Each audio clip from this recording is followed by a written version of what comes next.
This is Manhood. Thanks for joining us once again.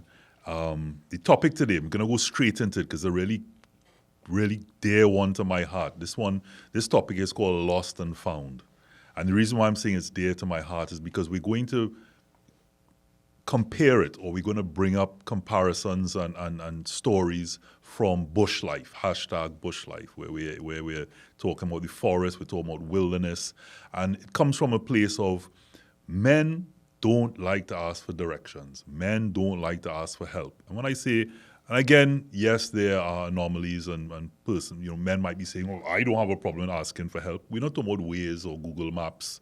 We're talking about really where there's a machismo, there's a bravado about it in general. And if I'm entirely wrong, I stand corrected, but this is a general observation. And as we keep saying, we are a few men talking to all men. We're not talking on behalf of all men. So if you're that anomaly, forgive me, but we're talking lost and found.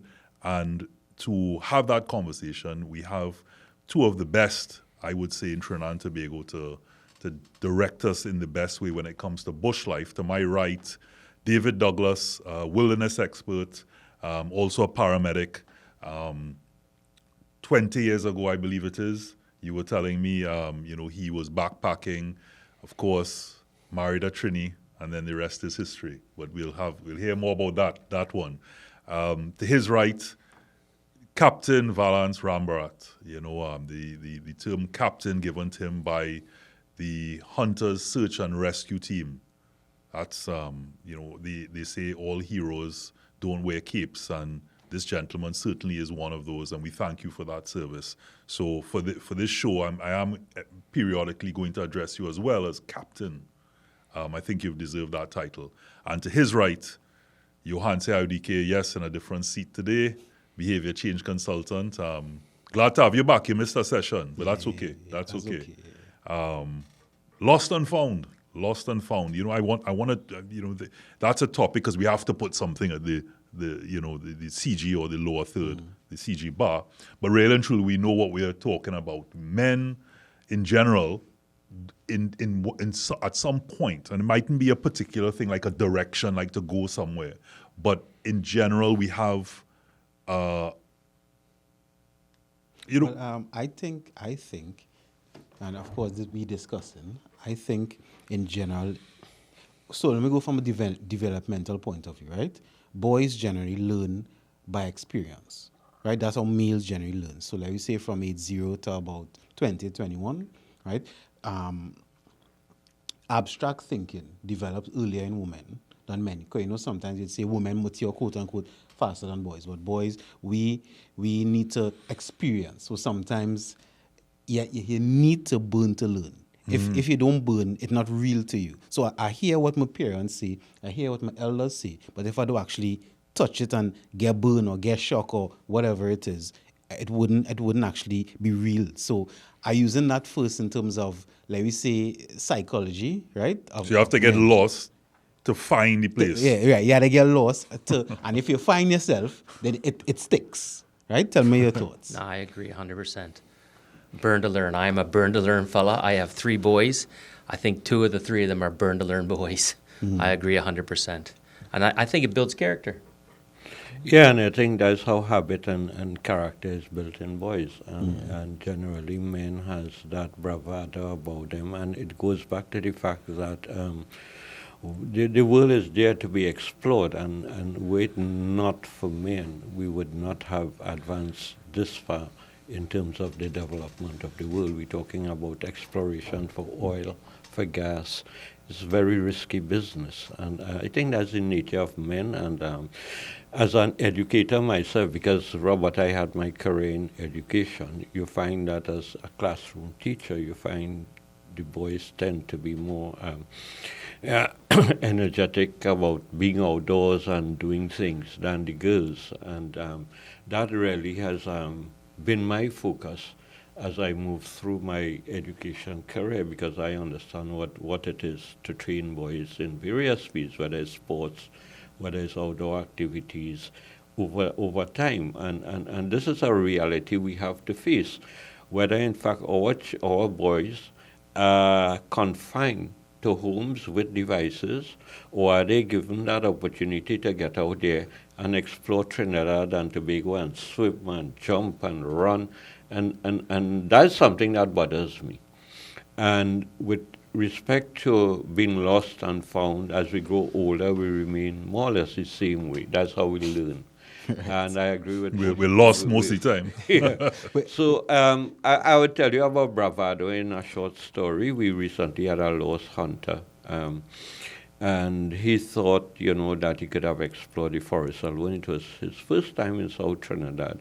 And it took us 72 hours to get him. And that was sheer bravado. And I think, if you're not sure about where you are, you're going to a forest for the first time, you need to keep in touch with the others who know the area, and then, then travel beyond after a few, times in the forest. But he did it on this first occasion. And But you're talking my language, even. I want to bring you guys in for that because that is piquing my interest. Hiking, pickleball, anything. Most extreme sports. Well, not pickleball, but that's a passion of mine still. When we talk about that bravado, in the fraternity or just people, men who want to go there, is asking for that help or that guidance somehow going to make you appear weak? Is that the feeling? So if that hunter came and said, "Hey, I'm going to the bush, can you do the right things, whether it be telling the police, telling certain people, doing things that might mark the bark of the tree," it may come across as, I don't know what I'm doing, and men come from a perspective. I mean, I see it all the time in the bush. People, I don't need your help. I don't need you to tell me what to do. I could go it alone and that type of thing. But Robert, that's true. Remember, I manage a team. Count the amount of testosterone plus energy bundle I have to deal with when we go on a search. Right. And I have to be the calm one, the one who remains calm and grounded in the science of searching. And I will have to say, do you have your GPS? You need to have it. Are you wearing the appropriate gear? You need to have it. Because they will just take off, and they're experienced, but they will just take off. Sometimes they forget the little, the safety. They forget about safety, and they try to get the mission completed. And I have to step in and say, listen, gentlemen, you need to get this, you need to get that, you need to have this rope on your back to go in there to get that task done. And you're quite right. It is natural for men to go out on their own. That is where the lone wolf theory comes in. And most men will eventually want to go out there alone. That is how we are built. But it is very important in doing so that you are also knowledgeable about what's out there and what's the safest way to get around while you're out in the green environment. But David, I'd cut you off this. Well, I think we also have to understand that no man is more powerful than Mother Nature. If you don't plan and you go into Mother Nature, I'm a very good swimmer. As a matter of fact, I always make the joke, I'm a better swimmer than most fish. But when I'm out in that ocean, that is a totally different thing, right? All my boys, including my daughter, spearfish. I've taught them how to do it. We're not good at it, but we enjoy it. But you have to understand, I'm right beside them. We all know how to swim well. If you're not prepared, and we always carry a buoy or a life, something to just in case. You never know what you're going to get in. And if it's rough, I don't go out there. I'm a technical expert in the woods, but you can look at any profession. Look at the firefighters. Those are professional, healthy people, and they still die. If you're not prepared and you don't understand, you're going to be in trouble. Things could still happen. Yes. And you touched on a real good point there, David, because in my experience, it's always the persons who are most experienced, right, are the ones that avoid certain things because they know. Yes, you're quite correct, Robert. You're quite correct, and that is where experience comes in, because you've learned. We've all learned to learn. I am in outdoors for my entire life. I'm an amateur. Started off as an amateur field naturalist, not like Dan Jagannath and they who are the real field naturalists, but just an amateur. And began exploring forests whenever I got the opportunity. And that has caused me to be very experienced. But I've seen things. I had a friend who lost his son on a hike to Paria, and that wasn't a nice thing. And as you know, recently we went to get another hike up in the Madamas area just about 2 or 3 weeks ago. And because of this built-up experience, I know that it is very important to be safe out there and not to take chances whatsoever. So how in life do we connect that to not just in the bush, but in terms of the way you said you lead a team and it's a lot of testosterone, a lot of bravado, a lot of cojones, people just there waiting to go. How do you channel that? How do you shepherd that so that because you don't want to be a wet blanket. You're going on a hike. You don't want to tell people, oh, watch this and watch that and constantly do this, because you also want them to have fun. Yeah. But at the same time, you are also aware through experience that can happen. Exactly. You're not particularly looking for a mappy, but there's a chance that a mappy can be there and people veer off and say, oh, I'm just gonna go to the go and take a whiz or something, and they need to be aware, but you don't want to be that person that goes, hey, and cause anxiety. You want them to have a good time. But exactly. So how do you manage? What helps, Robert, with our team is basically, I didn't mention that David Douglas is our personal trainer. And we're lucky to have him. It comes at a tremendous cost, but that's the investment we have to make to protect our members. And I think one of the best ways is to put them in the classroom with David, and let David give them the real experiences and also the risk management strategies. And that has worked immensely for our team. They know the risk involved. And even if on a hike, okay, and we have to do a river crossing, Robert, I will do a simple demonstration of how to cross. It may be about 3 ways to do one river crossing. And I will sit down or step back and watch them cross. Some may fall, you grab their hands and you bring them. And you're quite right, it must be fun. Because if it isn't fun, there's no enjoyment in it. And sometimes a little slip, nothing wrong with it. We as the experienced ones, we will grab your hand and pull you out. But is it like you said, David, or even Vallence, to answer this? Like, for example, your answer, you see on these shows where they tell you hurricane is coming or forest fire, and people think, oh no, I'm staying put. I can handle it. Almost like crossing a river. Your boss has trips like, what was the big deal? I could cross that river. Would you tell me about all of these different measures? Until it actually happens, and then you see, for example, the hurricane, where you see Coast Guard or the fire service has to now come and risk their life to rescue you when you should have taken the necessary precautions. It's almost like crossing the river. Yeah. People don't understand how fast the river comes down, flash flood. But I think, I honestly believe this as a foreigner. You guys really do believe God is eternal, we are very blessed. Yeah. One of the reasons I don't ever want to leave this island, this is a very blessed island, twin island, and we don't have natural disasters the way we do around the world. And I honestly believe we've gotten away where we've become quite blasé, if you will. It's not going to happen to us, so why prepare? And I think one of the most important things you can do is prepare. If you're going to go into the woods, you should know a little bit about what's out there. You can take a course. I think every human being should have a first aid course, because first aid is one of those skills that everybody needs sometime in their life. And nobody says, 5 minutes from now, I'm going to have a heart attack. It just happens. And then you're caught off guard. The river's the same way. You get about to go. My wife and I were camping in Shark River.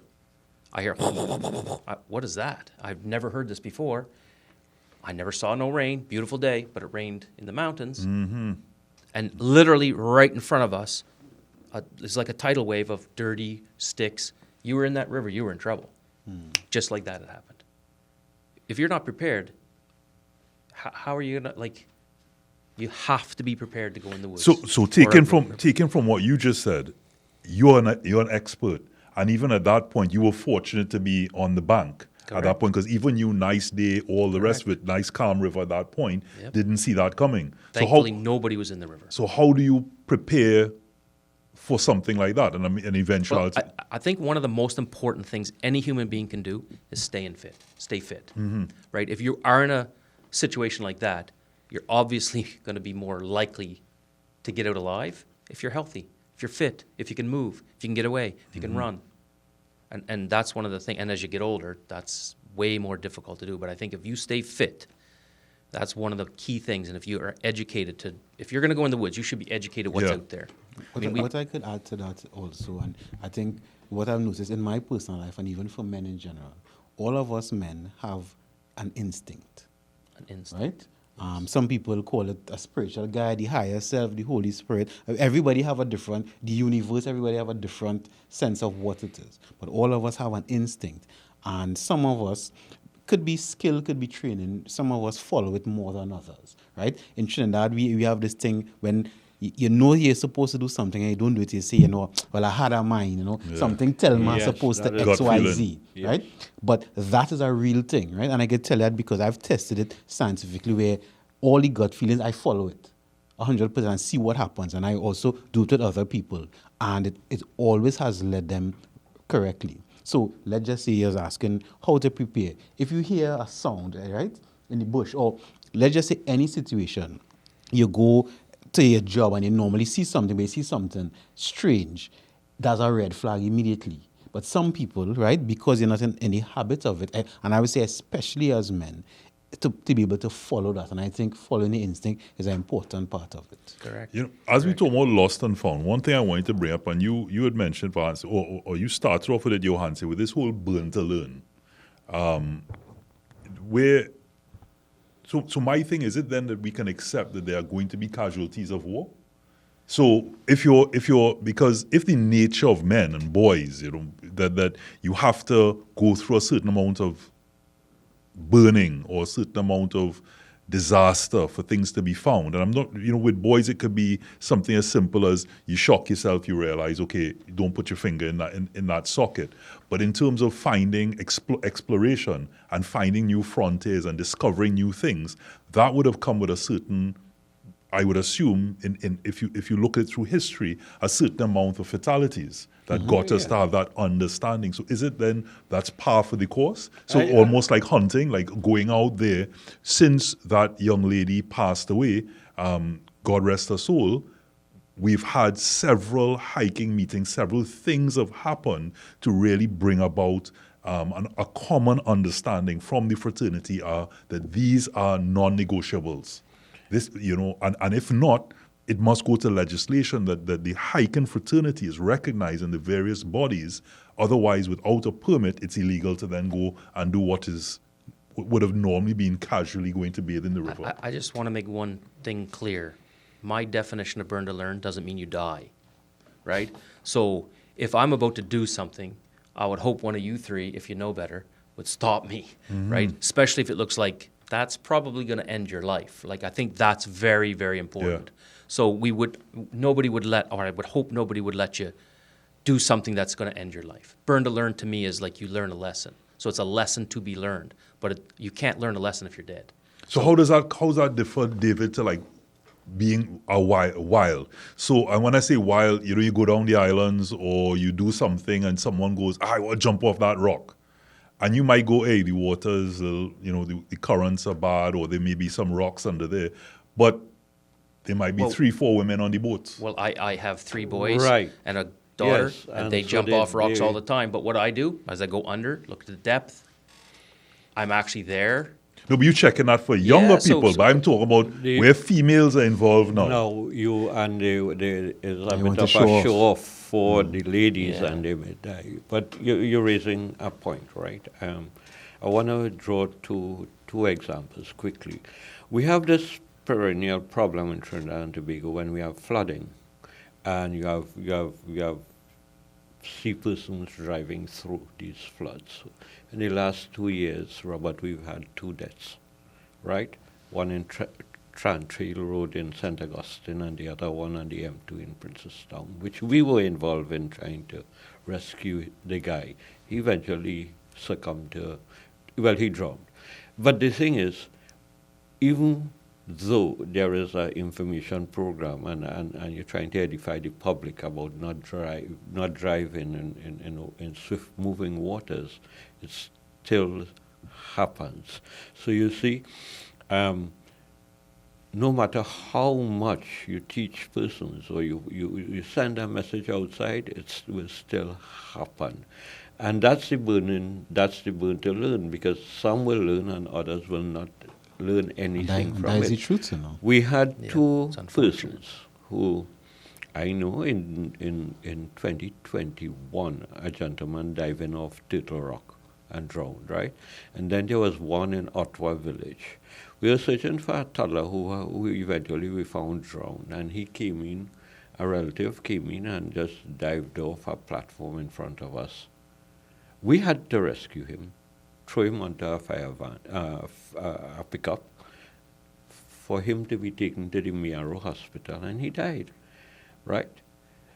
These are two examples of doing things that everybody else around is saying don't do, because on the small jetty in Miaro there, it was recently repaired. There was rocks, steel sticking out of the ground, and you didn't even think about surveying that area before you chose to dive into it. And it happens, but I think no matter what, because I have an education background, we have to continue to educate persons. And the wildness you spoke about, that is embedded in us. And that's what I was... And with age becomes reason. So I hope that wildness turns into I don't know careful if it's reason, but approach to how you approach but I would being say out it's there. experience, because, okay, let's use the word wildness or recklessness, right? And you have experience, you could be reasonably wild with experience. If you understand what I'm saying, is like, Totally. and of course, I am not condoning this behavior, right? But let's say taxi drivers, right? For me, most taxi drivers I've seen drive reckless, and I've had family from away, etc., saying, well, what is going on here in Trinidad? But they drive recklessly with experience, because they do some kind of drives that it have to be skill. Again, I'm not condoning this. It have to be skill. So I don't know if ages bring reason, right? Supposedly we hear that, but I know it brings skill, and sometimes skill is important because that could save your life. I'm not saying because it could save life, you should do something dangerous. But the more you experience, the more skill you would have. But we have to go to a break. But just to say that, I really want the next segment for us to really have more of a conversation on maybe some tips. Some really, let's kind of go into that, because it's one thing to say, I listen to, it's funny you should say reasonably wild, because there's still moments that with experience, I have a lot of experience in the bush. So to me, it's, if something happens, I know I'm pretty capable of finding myself. My hand might be dangling or something, might be broken or whatever the case may be, but I could get myself out. Still be alive. And as you mentioned, Turtle Rock, for those that are listening, don't jump off Turtle Rock, right? It's not a place I to jump. have done it, knowing all the dangers to it, but knowing to myself that, listen, I can get out of that current, because you're aware of certain things to do. But what I do recall is, as much as everyone at that point was saying, oh no, don't do it. I was doing recce for one of my wildlife shows, and it was like, okay, well, you needed some kind of rush. And for those who don't know, Turtle Rock is on the way to Paria, and it's about, 60, 70 foot? Yeah, up? yeah. And there's a rock under there, and you really have to time the tide. And once you get, and even when timing the tide, you then get caught in a swirl that could easily come there. And then even if you manage to get to the shore, navigating that little hill to get back to the path has a lot of mapapi, right? So with all of these things, I still said, yeah, why not? It's fun. Why? But would you do it again, Robert? Why do it first? So, it was, why not? At that point, I'm just saying. Answer. But what I do recall is when I jumped off of it, I kept thinking to myself, shit, this is high. Yeah, as I was coming down. And because I am over 200 pounds, hitting that water felt like hitting concrete. But at that point, there's a lot of adrenaline there's running through your body at that point, because not only you're hitting that water, immediately you're in survival mode. Exactly. You're immediately in survival mode, because it's not I'm jumping into a pool and I just come up and I start to swim. As soon as you hit that water's surface, realizing you're in a current, I'm now trying to make my way out of this swirl, up the bush, hoping, not to get hit, and then get back to then continue along the trail. Can I ask you a question? Yes, you How can. How old were you? Well, let me just put it this way. This is like 3 years ago. How old were you? So There's a reason I'm asking. 47. Right. So typically, and you don't fit into the category, the 44 mark is the cutoff point where we stop doing stupid things. Right. So men so- do things stupidly, which is that dangerous stuff up until about the age of 44. And I think we start to think about our mortality after the age of 44. So, and I did the research because I'm in the safety profession, and I Right. wanted to know why people do what they do and why they take risks. So I'm the dumb anomaly. I didn't say that, but they're... Nah. I see. That was ask you, and I know we had to go to a break. Yeah. I asked. That was ask you why not? Because Yeah, why? it's important. Why? Because I'll speak from a general sense first, right? And this is not even a man thing. This is a human thing first. All of us, and in simplified terms, want to feel alive. Correct. Right?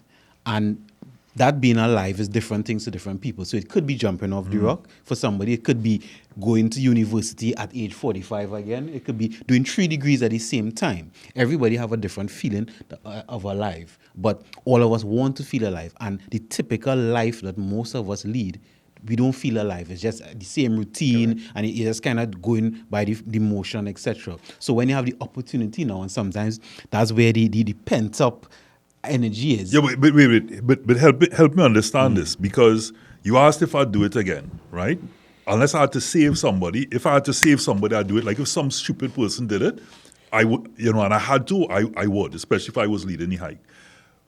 Would I do it again of my own volition? No.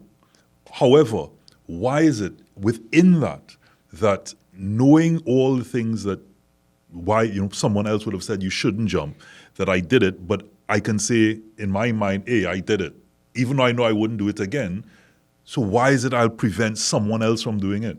Because it's the same. Well, you do have a lived experience. You know how difficult it was. That's it. But then And if you're not in good shape and you don't know what you're doing, right. a lesser person may not make it. But I'm happy that I had the experience, is what I'm saying. But I would say, please, if you really aren't fully experienced, Turtle Rock, as easy as it might, you might look and say, hey, I could jump off that, I can deal with it. There's so many elements inside of there that could easily have gone the other way. And I will call myself the dumb anomaly. Well, no, but I mean, maybe you're doing a blueprint. So you're saying, okay, I don't recommend it, but if you're going to do it, you darn well better know how to swim. You darn well better know that there's a current there, there's a rock there. So there's a few things you got to really know. Mm-hmm. You also have to know that once you're out of the water, you're still not out of the water. There's a trail that you got to walk, and that trail is slippery, got Mapapee on it. So there's a bunch of things you should know before you attempt to do this. I mean, we jump out of airplanes. We do all kinds of crazy stuff in this world. No, you see, it's not crazy, I think that's a mistake. It's not crazy means I don't understand why the person do it. But everybody have a reason. And that's why I use the general term first, being alive, because all of us want to have a sense of satisfaction. Right? I think that's a human thing, and everybody finds it a different way. So it's not crazy. It have a reason behind it. Just like that's why I ask you so you can connect to that reason. All of us have it as men. Let me go as men first, right? Forget even impressing anybody else, right? Something about pushing yourself to the limit. So even though you experience I experience in different things, you want to do a little more, right? You want to do something else, and what it does is. That's education also, but it also gives us a sense of confidence. And I've learned that for men, competence is confidence. So the more competent we are something, the more confidence we have. So even if it's competence in one area, it gives us confidence for other areas. And sometimes to push the boundary. But you know that saying, F around and find out? Yeah, So I lost my mind, and then I found out. Right, but So, Robert, but we had to take taking a risks. We had to take. I wanted to come back with that Yeah. thought, but we have to go to a break at this point. We're talking lost and found, or maybe this topic should even change to it's more burn to learn. Yes. This burn to learn. So we'll see you in a 5.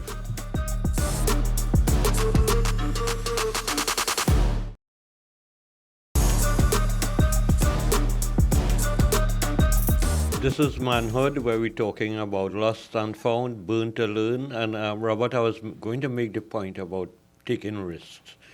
And I would tell you that on our team, even though you have the safe, you have to follow the guidelines while you're out there will always be that 1 or 2 persons who will want to push boundaries and go and do a little more than is expected. And I think what we do not have is that ability to calculate risk, and we feel that we could do it.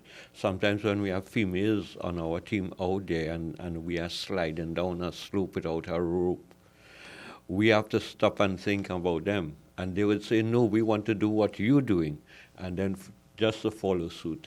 And so it's a lot of egos involved when you get a Testosterone. group of people, testosterone, and otherwise when you get a group of persons going out there, and there is difficulty in numbers as well, right? So I would always try to have a manageable number, 8 to 10. Sometimes I have 17 members turning out, and I would tell you it's difficult to manage. I can't keep my eye on all of them. The radios are not sufficient for that amount of persons, and there are always risks to be taken. You ever made a call just to not do it? Like we say 70 people come or 20 people come, and you realize, okay, it would be nice to have the hike, but I really can't. You ever had to just say, nah? No, well, I don't do hikes. We do searches for missing persons. We always out there. But I've never had to turn down. The way the team is built now, we have good secondary leaders, and they're able to manage their groups wisely.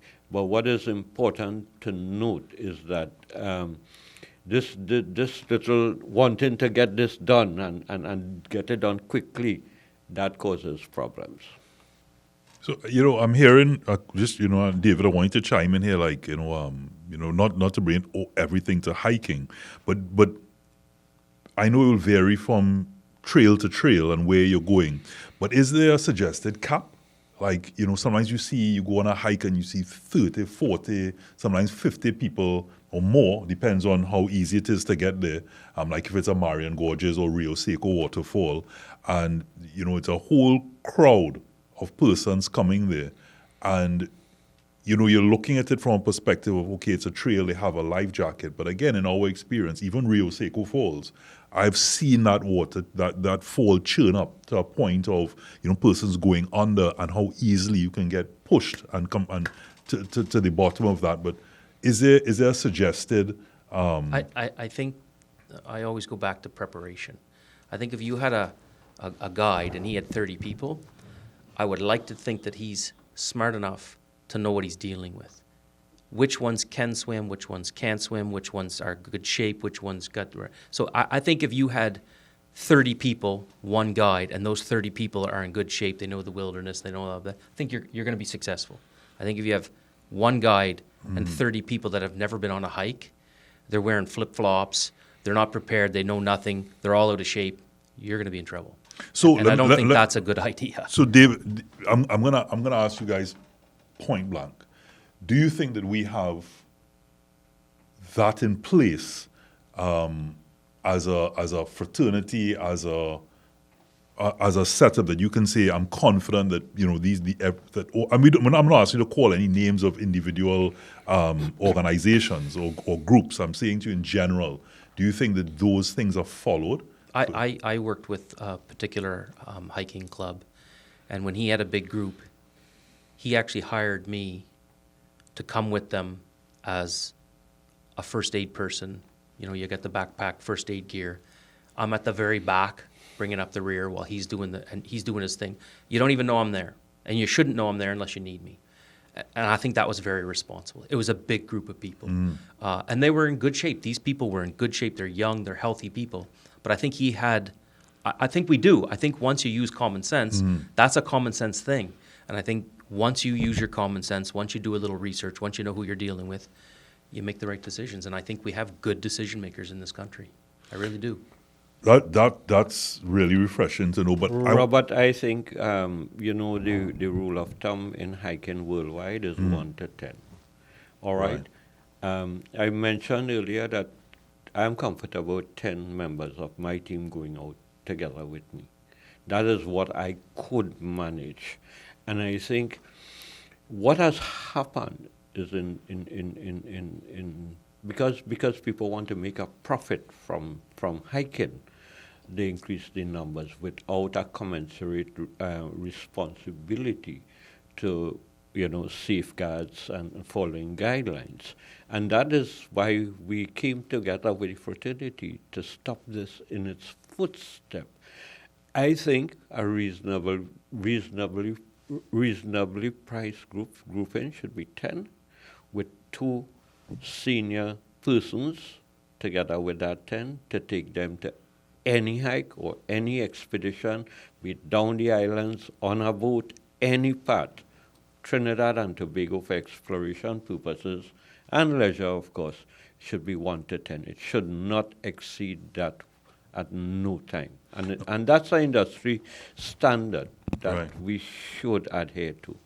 Vallence, I really want to be remiss of me not to have a bit of context into Hunter's Search and Rescue. I really want to find out a bit more about some really, like, one, how it was founded, some stories inside of it that you've seen from your own collective experiences. But before we go into that, you mentioned a point about when you take people out on hikes, and you want to say not just the female presence involved, where men tend to, whether innate or learned, there's a certain, and we use the word testosterone, but testosterone is simply, what's in all of us. But in terms of the behavior, what is some of the reasoning behind that leads us sometimes down that path of danger? Because the confidence that you might have seeing, say, for example, going in the bush, and I might see David do something, and immediately I think, oh, I can do that. But his experience has made that look simple.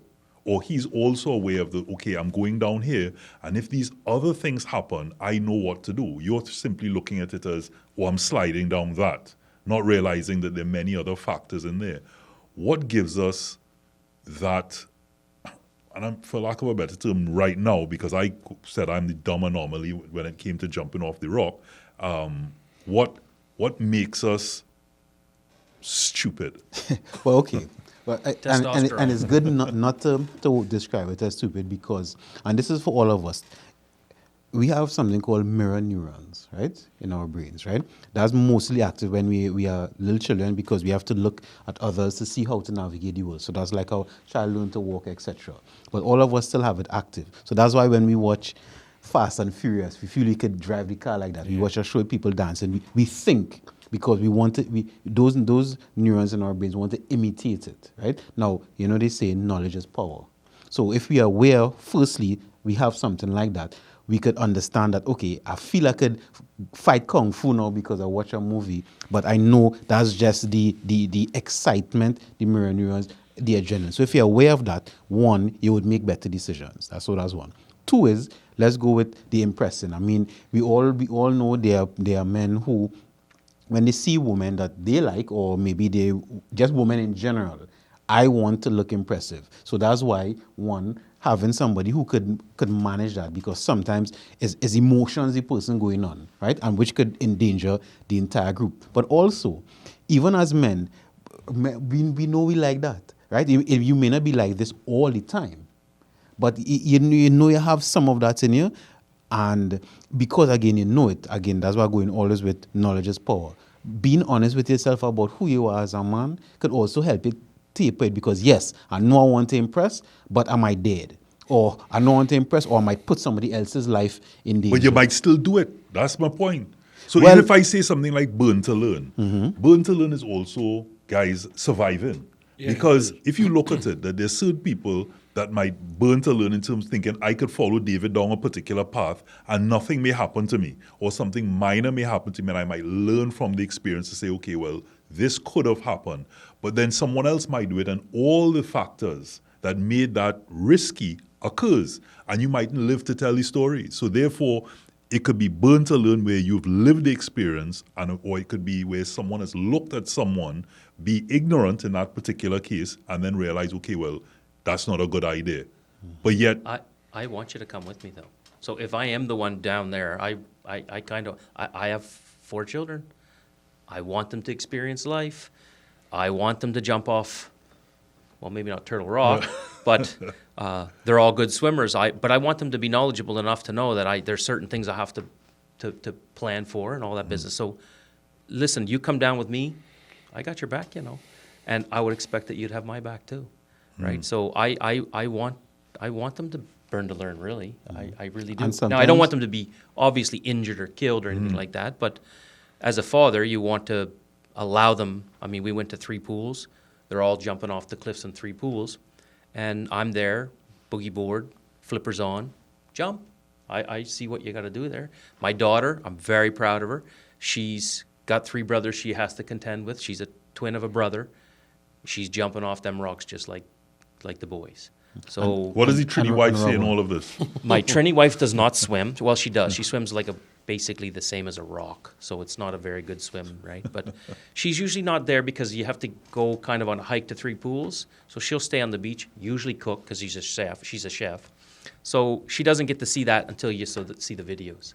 But she appreciates that they do that, right? At the end of the day. Okay. And she also, I think, appreciates that I'm there to kind of supervise and not let it get out of hand because they are still children. Because my Trini woman says to me, she only has 1. And if anything happens to him when I take him on these hikes, make sure you're not coming back as well. Well, mine says the same thing, and I understand that. That's why I'm vigilant. I pay attention, and I just make sure that it goes well. Like I plan, I go under the water, I make sure that I say here, jump here, don't jump over there, right? So yeah, but they get that exhilaration. Yeah. They get that, and yeah. Which is important, and that's why, even as you were saying before, Robert, sometimes a casualty, like people who stupidly do things and then they end up as casualties.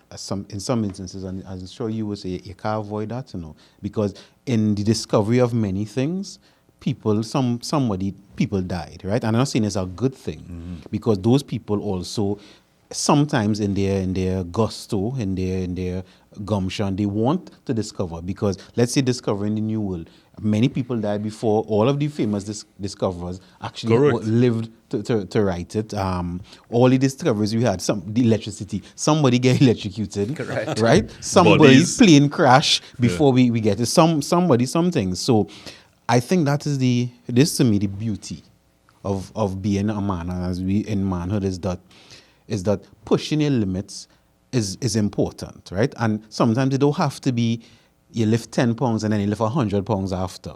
But even if you lift 15 pounds, that's still pushing the limit, and you continue going. So if you want to swim, or jump, you jump from 10 feet first, and maybe you try 15 feet. But each way you're going, you're getting the experience, so that now you can add it, so that you still can eliminate all risk. But at least now you can mitigate it in some way, because I experienced with 10 pounds, so 11 pounds might be different, but at least I know something instead of jumping to something higher. So sometimes it's a case of surviving it as well. So if I take your example for the hunter, or being a lone wolf by nature, there are times that I have not asked for directions or asked where a waterfall is, and in getting lost, right, is where I found so many other things. And I also learned from myself, like, whether it be experiences that have happened, to say, shit, I really need to next time bring a rope, or I need to do this, I need to do that.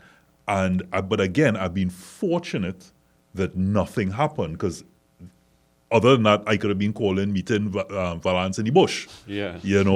But I want to hear some of you guys' stories, because I know that there's plenty, but I also want to hear about how hunters came about. So, Robert, 5 years ago, incidentally, today is the day on which Andrea Barrett's body was found. 3 days prior to that, we gathered a group of hunters, hikers, to assist in the search for her. Watching on the television, I thought, that hunters should have been involved in that search. They were searching non-parial estate in Sandy Grande and other forested areas. So I thought, let me make a call. And I called and I contacted the Commissioner of Police, and it was agreed that we would join the search. And after her body was found, we decided we'd continue doing this as a service to the country, free of charge. And this happened 5 years ago, and today we're here. But we've had some interesting stories, like a gentleman, Robert. He would go into the forest to harvest parrots alone. And then he did not come back. His daughter said for 3 days her father did not come back. And this is in the Nariva swamp. And when she contacted us, we had to go in there, neck-height water in the swamp, because in walking swamp, the less you wear, it is better. You can't go in there with boots. You have to take off your boots. And you have to walk in there carefully, tread carefully, get there. And after about 3 hours, we were to get the gentleman's body. You know what happened? Apparently he slipped and fell from a tree about 80 feet high. And while to get it to the parrots, and his ankle became tangled in a vine. And he just stayed there upside down and died at about 50 feet high up on the tree. And to me, finding him really speaks volumes of our team, because were it not for Hunter's Search and Rescue Team, his daughter would not have been able to achieve closure. It took a lot of skill. This is what I want to find out. What sets that apart, David and Vallence? Because there's experienced hikers, but it seems to me that hunters just have that much more. What gives you that edge? Like what is that makes me want to draw more from a hunter's perspective, a hunter's knowledge, rather than speak to another hike leader? Yeah, I think because if you look at the vegetative cover of Trinidad and Tobago, you have hunters who hunt in the swamps in various types of terrain, right? Quarries, and I think that is where the advantage comes from. Yeah, also, key is our ability to track, so that if she said he went to harvest parrots, we would have known what to look for. We were looking for trees, palmist trees in this Nariva swamp with holes. We were looking for bird droppings, parrot droppings, straw droppings in the water. And also, as he would have followed a pathway through the swamp. So he would have left mud marks, skid marks, that type of thing. And so we followed. We tracked him down until such time that just as we looked up at the tree, we saw him hanging there. Of course, Robert, the scent would have gotten to us just before spotting him. What is that? I mean, what is that? Because I mean, I know that you even went through with me, the hiker that we lost recently. That you were the one that had to actually go under the water several dives to free her body. What is that? What is that like? Is it to a point that you become desensitized? What is that like? Knowing what more than likely you've already. Well, you know the family has hope, but in your experiences, you know what you're going to find. Yeah. At first, I was really not accustomed to finding dead bodies all over the country. Initially, I would send a couple of the guys, if I spotted something, I would send them in to take a look, and then I started to take a look myself, because I realized that I need to safeguard the mental strength of members. So I myself became strengthened enough to be able to go and look. And it's not a question of desensitization. It's a question of you put your mind to do something, you get in there, you just get the job done, and you get out quickly. And you call the police and say, well, there's a body here. But it's always shocking, I must say. It's always shocking to stumble upon a dead human body. It's not a nice experience. But again, because of the experience now, the members on the team, they've become accustomed to it. And but it's always, you always have to be mentally tough to deal with that. And I want to transfer mental toughness now, together with the hunting skills and the transfer of the hunting skills to searching. And to me, that's what embodies our team, that mental toughness, that ability to search, and David training us to be safe. That has made us a team that has come out without a single scratch in the last 5 years.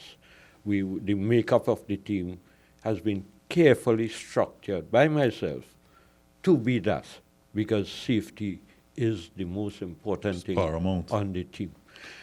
David, before we go to the break, I just want to find out, some, because we hear about the hunter search and rescue and the safety there and what you've done working with them, but you've also had many experience with other men, and again, I use the word the dumb anomalies, but in terms of the stupidity or testosterone or whatever way we want to, butter that up. But what are some of these stories that where you've had to deal with circumstances? Right. I think the desensitization is kind of important. I don't think that exists, to be frank. You'd have to be kind of a monster to be, not human when you see something like that. I can only speak for myself. When I was a paramedic, people died. I just never wanted to be the cause of the death. So I wanted to be able to make sure that I'm a protocol-driven animal, if you will. The doctor allows me to do certain things. I wanted to be good at those certain things. I spent a lot of my own personal money to become good, so that I knew that if you died, it wasn't my fault, if you will. I'm going to do the absolute best I can to get you to that hospital alive. But it's still, I remember, people die in the back of the ambulance. You go home and you hug up your family after that, because you realize how quick it can end, right? And so how do you see that in your hiking expeditions now, knowing what that feels like and knowing the safety, being a safety expert, and seeing sometimes these moments of whether, the mirror neurons firing and people tend to do silly things without you being able to secure an area? I think death makes you more vigilant. I think, it's a learning experience, because when somebody does die, you as a person have to self-reflect and say, okay, that's not going to happen. I'm going to do everything I can possibly do for that not to happen with me. I think that's, you have to self-reflect, just like you said, and I think you have to prepare. I'm a big person on preparation, and I see it every time I go to Tobago. You Trinidadian people, your preparation seems to be on the plane or whatever. It's like you have 1 minute to listen to this poor lady talk about what you need to do. Yeah. Just a simple thing. Do you even check for your life jacket under your seat if you're on the boat or you're on the plane? Because they say it's there, but do you actually check? Yeah, but do you check? Yeah. Right? And when I put mine on and you're looking at me and you don't have one, you ain't getting mine, right? Because I couldn't even save you without one, because I know what the water's like, right? So we just have to be prepared. There's ways to prepare, and I'm a proponent. You need to be prepared. I want you to talk. We need to take a quick break, but I want you to come back and let's go through that. Some of the preparation and how to deal with people who simply might not want to be prepared, and you have to be cognizant of that. That if shit goes down, I'm not just going to walk away from that person. I now have to take on, even though their level of ignorance is there, we could live to fight another day. I could deal with, they could get rock a hard slap on them back in camp. So take a short break. Lost and found. Well, really burn to learn is the topic.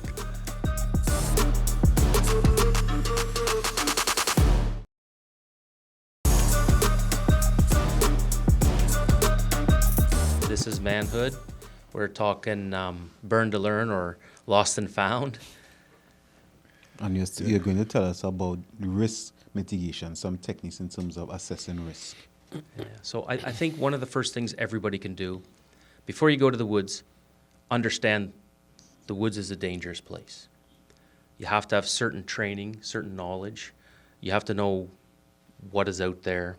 I think everybody should have a first aid course. I go back to the plane. If I'm on the plane, I grab my life jacket, I put my life jacket on there. I have to prepare myself first We get out in that water. If you don't have a life jacket on, you're probably not going to make it, you know. I put my life jacket on. When I'm set up, then I look at who is next to me that maybe needs some help. I can help them. I can't help you if I'm half drowned in myself, right?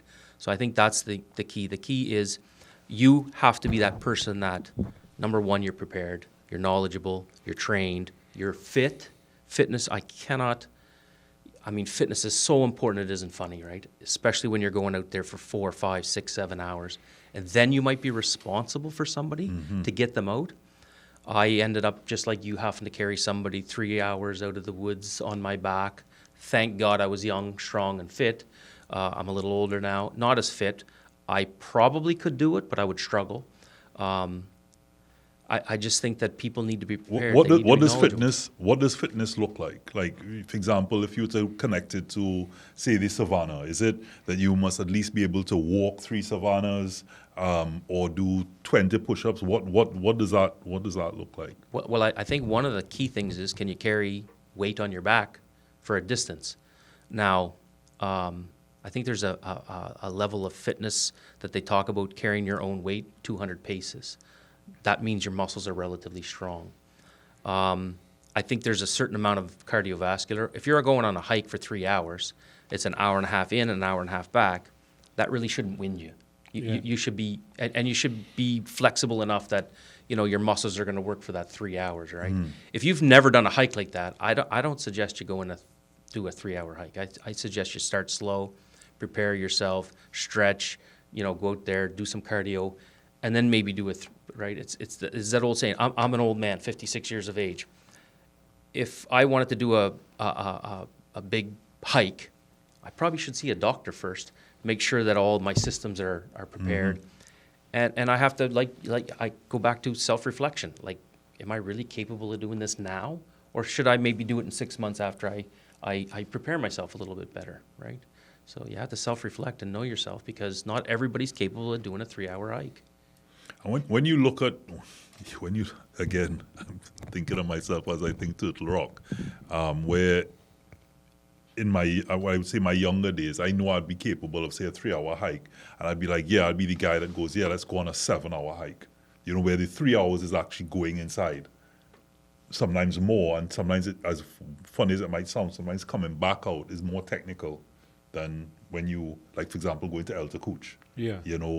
Technically it's harder to come back out than going up. I mean, yes, you might be slower because it's the incline, but coming down really puts a strain on your knees, etc., especially if you're going to Morang waterfalls. And I keep calling all these names as we're going along because I really do want people to explore this country. Ecotourism. You do? I do, but I want people to do it properly. I want people to do safety and also the right way, where you're not destroying the environment, you're not leaving rubbish, etc.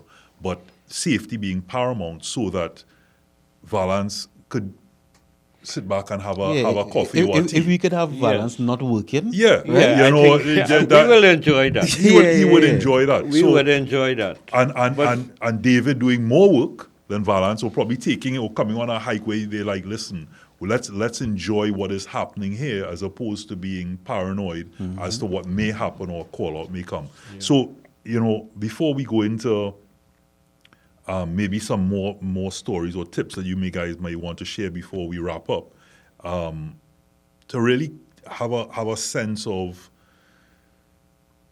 within this topic, it may come across that we may have gone off on a tangent in certain areas, but it is lost and found, and in the moment of coming down to men not seeking direction, the reasons maybe behind it, the bravado, why we do what we do, the whole burn to learn concept is a certain sense of being lost. And in certain cases, if you're fortunate, like, for example, me now learning a couple things here today, that I can find myself or find out why I may have done certain dumb things. I've been fortunate that I'm sitting here now with all faculties in order, where it could have been another story. Yeah. Turtle Rock could have presented another story, and that's just one of the stories I'll give you with regards to things that I've done. But thank God that I've not now had to risk your life or your life having to come and find me because of something that I did for my own wildness or excitement or extreme part of me, that if you're getting damaged, like you said about putting on your life jacket, don't let my ignorance or your ignorance now endanger somebody else's life. And that also comes from leading. If you're not aware and you don't want to ask for directions or you don't want to ask what is the right thing to do, and then you take someone along with you who thinks that you are prepared, who thinks that you are aware, and now you've endangered their life and may result in loss of life. I just want to dumb anomaly. I want to address that dumb anomaly. I think probably the four of us, we all have a moment of dumb anomaly. I know I have many. I mean, when I was younger, I drove to Florida from Canada. First thing I see is a big tower, 7 stories, bungee jumping.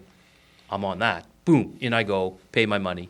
I'm looking down, my legs are shaking. I look to the man. What happens if I'm too scared to go? He says, I don't care. I already got your money. I'll just lower you down. He said, but we're ready to go. Go. And I jump. 12 days later, the cord broke on somebody, right?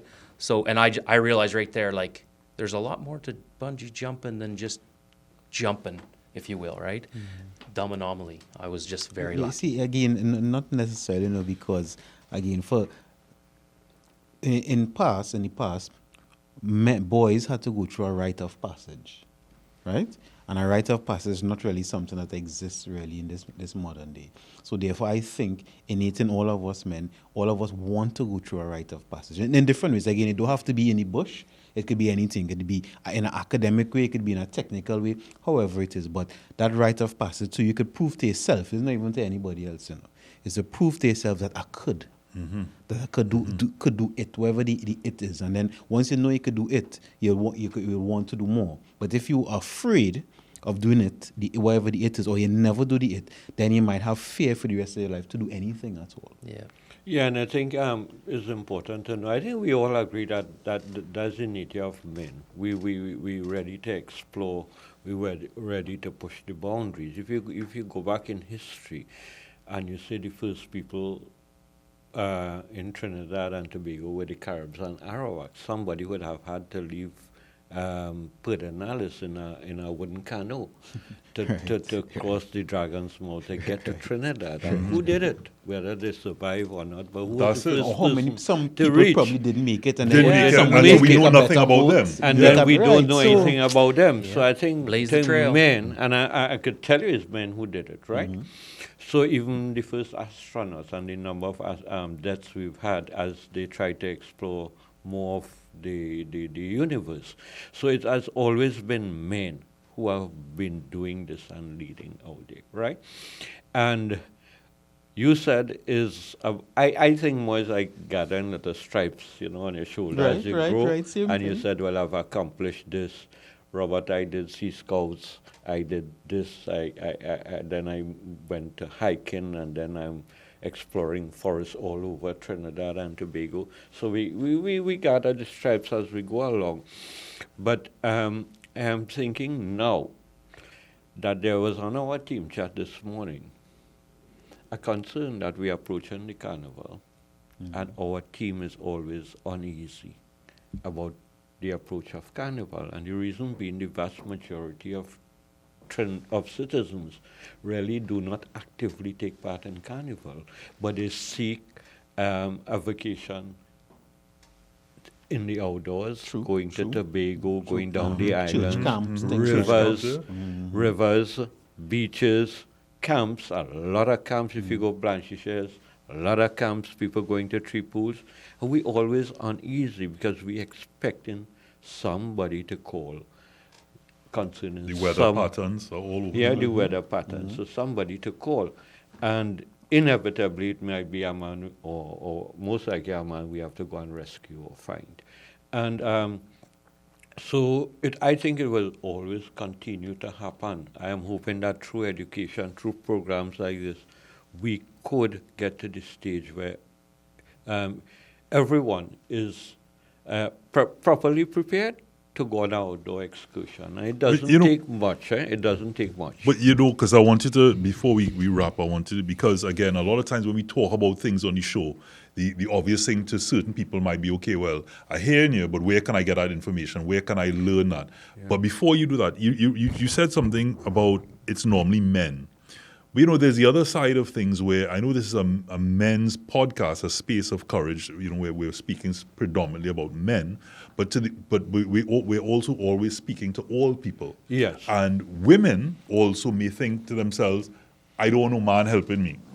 I don't want to appear weak and go off and do things to try and mirror what the man is doing or to show that I am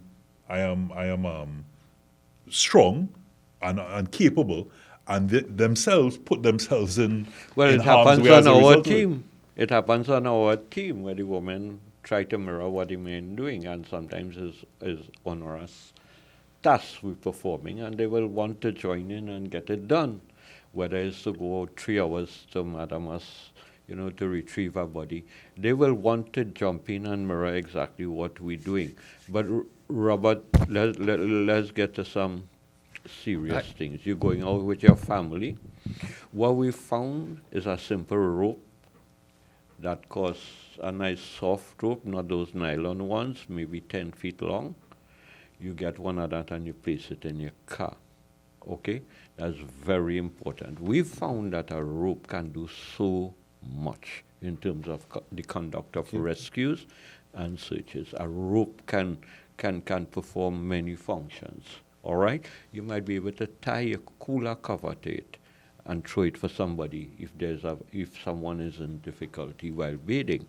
You may be able to throw it down a cliff or to just tie it to a tree to get somebody up 10 feet higher.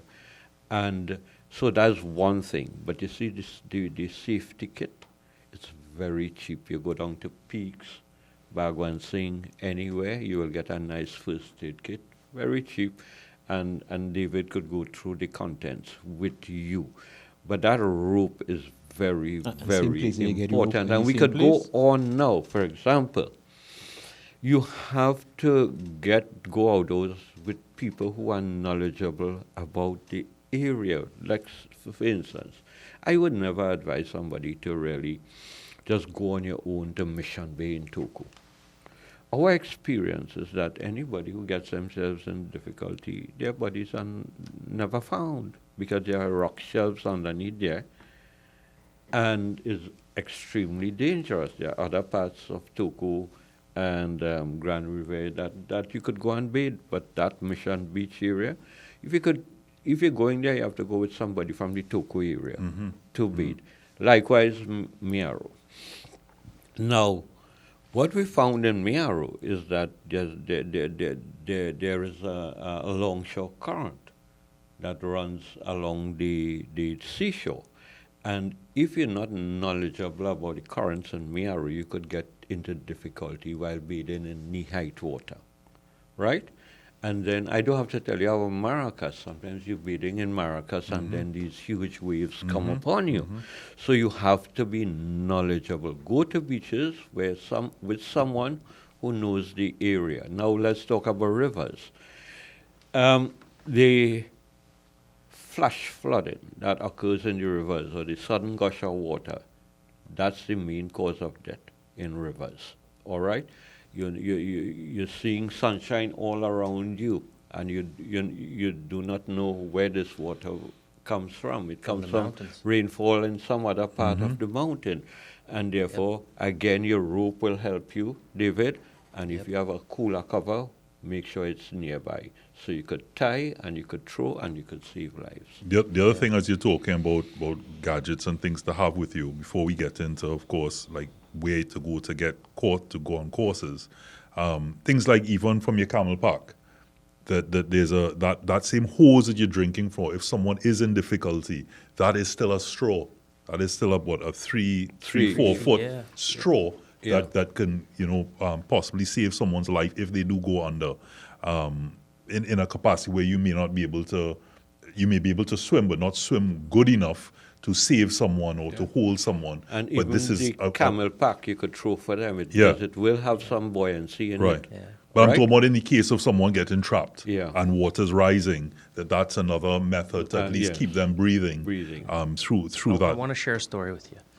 Before COVID, I was camping in Blanchishes, and a lady was coming up. There was a big church group there, and there was lots of people on the beach there. And a lady was running by, and she said, one of our church members is out there, and he's drowned, and he's in trouble. Well, your boy like David Hasselhoff, he grabbed his boogie board, and off he went, right, to save this fella. And I thought it was going to be real simple. I swam out there with my boogie board. I turned it around. And when I got out there, I was amazed. This man is a big, strapping young man. Like, he's got muscles everywhere.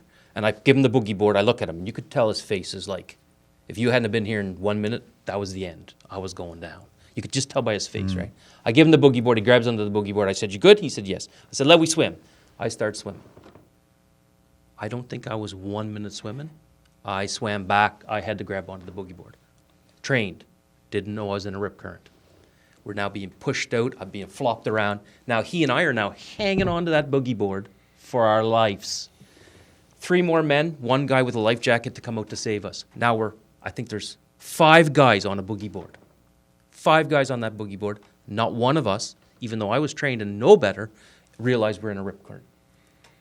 We're all in trouble. Thank God. There's about 30 men in there with rope. They pulled us in, you know.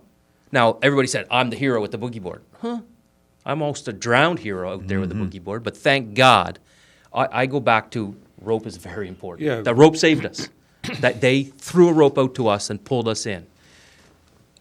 One guy had a boogie board. I remember they were pulling us in, and one guy, he went back, like he fell off the boogie board. I remember his name's Nigel. I looked back at Nigel. I said, Nigel, you okay? He went, nope. I let go of the rope, you know. The only thing saving us was that boogie board. And he had a life jacket on, and he was still in trouble. I'm telling you, Mother Nature wins every time. If you're not prepared, even if you're prepared and trained, you can still get into trouble, you know.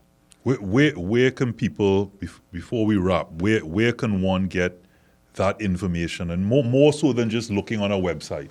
Where can one, say for example, how you said Mearo or Mission Bay, these areas where, okay, get familiar with a local or ask someone. What in your experiences, where can you find that person who has knowledge of these areas, and where can you do, first aid? You hear people say all the time, oh, Red Cross, but is it like every day they're doing a course, or is it that you offer courses? Where can one, get educated? I think what I would say is difficult, but you could if you're going to Mearo, pay particular attention. Well, first of all, I think you should bathe at beaches where you have lifeguard station, and the second thing is pay attention and learn the difference between what's a red and yellow flag, and a yellow flag to bathe. So you should be able to converse with a lifeguard at any time who will give you the proper But Vallence, area. that's the norm. But I know. But What you're coming with, because if you're cool, and a lot of hikers, everybody wants to go to that spot or tell somebody about this spot that nobody else knows. Exactly. Nobody else And that apparently is knows what about. causes some of the problems. Okay, but generally speaking, in terms of first aid, what I've found is that you need to continuously learn and relearn everything with respect to first aid. For instance, conducting a CPR on someone, you need to practice that continuously. But there are some basics, because you just need to learn how to use bandages and to patch up somebody generally. And then, there are more Is that something you things. offer? Yeah. Yeah. But and I'll tell you, David does it. the OSHA Act requires all companies to have first aid trained people. So if I was you, if I have a job, I would go to the management and said, I'd like to join the emergency response program. They'll train you how to fight a fire. They'll train you how to do first aid. It is a legal requirement. They probably have an affiliation with either Red Cross or somebody like myself. Right. They'll train you, and that's a very good way to be trained. So if someone's listening here and they're like, I want to do those courses, how do they hire you? Just just contact Vallence. Oh, yeah, you could call 799-1453, and I'll willingly pass on David's number to you. He might because even try to recruit you to become I part of his consider group him too. really, and I want to make this point. Say the number I again. consider David Douglas to be one of the best trainers in Trinidad and Tobago. And with respect to Hunter's Search and Rescue Team, I wanted the best. Just and say the I number got the again best. so we can hear. My number is 799-1453. So just contact that number and you could get in touch with David through me. He's really excellent in his field, and he has a record that to me is unmatched in the country in terms of training. Excellent. So the 799-1943. 1943 is what you said? 1453. That's your number or that's David's number? I don't know, That's his number. David. Give us Oh. your number. 336-1891. 336-1891. And is that individual services or is that company service or, Well, or both? I would typically do company-wide, right? But I actually really enjoy doing like schools and churches, right? So we can work out something that would be beneficial for both of us, and I would come into your group, and yeah, we would do some training for you. And as he speaks about schools and churches, I just want to mention that part of our what we do is outreach programs, and we are talking about how we could get these young boys focused on safety early to prevent them getting injured or probably meeting their deaths while doing outdoor things. We've been to a number of schools, and the kids, the children, they're very interested in what we have to show them in terms of all the safety equipment and gear we use. And to me, that's a way of, getting them interested in they love the outdoors. They like to go into our hammocks, go on the radios, but they also pay particular attention to things like, our simple thing like insect repellents, how you could protect yourself from probably bees in the environment. And to me, because we thought as a team, Robert, instead of going to save all these persons and searching for all these persons, why not get to the schools and start there? Correct. And be proactive Prepper, yeah. and try and reduce some of these incidents. Prevention. Because incidents will happen. Yeah. Incidents will continue to happen. And it has to, because burn to learn. Yeah. It has to. It's the only way that we're going to figure out sometimes. I mean, sometimes you can make a calculated guess that, okay, if I jump in here, this is going to happen. But what happens in certain cases where if people look at the earth and they say it was flat. Yeah. If nobody decided to pioneer and go forward, we wouldn't know. So sometimes you have to, you may jump in and realize, hey, nothing is going to happen to me, or there's a cave that I see, or in whether that's a metaphor for life, it is sometimes jumping all in and finding out. What's some of your closing thoughts with regards to we're not just talking about safety here, but in terms of messages to men? I think we know that as men, we tend to want to explore and probably to go overboard sometimes, but I think it's very important that you think about what you're doing before you get into it. Now, the life experiences and we've had as Hunters Search and Rescue Team just simply tells us that it is better to pre-plan what you're doing and then get it done. If it is going into, let's say, an underground cave in the sea, find out from others, make sure you have your safety gear, and then go exploring, because if you don't, Hunters Search and Rescue Team will have to come and look for you, and most of the times it's horrible at the back end when we get in to save someone. And as you said, coming to look for you, there are times that you might know that they came. Yeah. You might be the fortunate one that know that they came. Yeah. David? I just want you to be prepared. I think everybody should have a first aid course. It's a skill I think you should have learned since you were a child. I taught my children how to do first aid, I think, at age 5. And I remember, unfortunately, I had to do CPR on my son's football coach. And my child, I think he at the time was either 6 or 7, he criticized my CPR skills. So he remembered, even though it was a year ago, how to do CPR. So if that's the case, then from the age 5, 6, you can learn that skill, right? And I think high school, probably like teenagers, that's the time to really do it. I want you to be prepared. I want you to have fun. I want you to explore. I want you to burn to learn, but I want you to do it where you're not going to burn in such a bad way you'll never want to try it again, or you'll be so injured you have to make it to the hospital. So to those who are listening on at what David just said, all that in a collective about preparation, first aid, having fun, excitement is why I've asked them whether they remember or not to be on my next Wild show. So look out for that.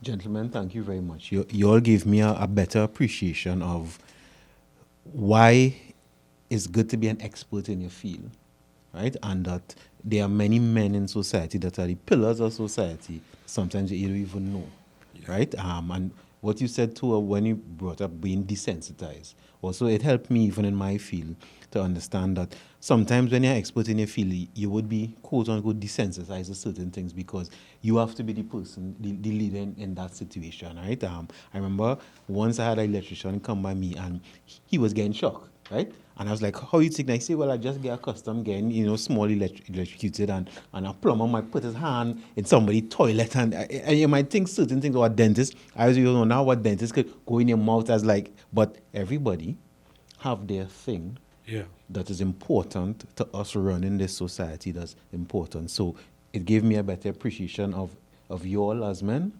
give a better appreciation even me approaching my profession. So I thank you very much for that. And the biggest thing I'm taking is we should push limits, but be as prepared as possible.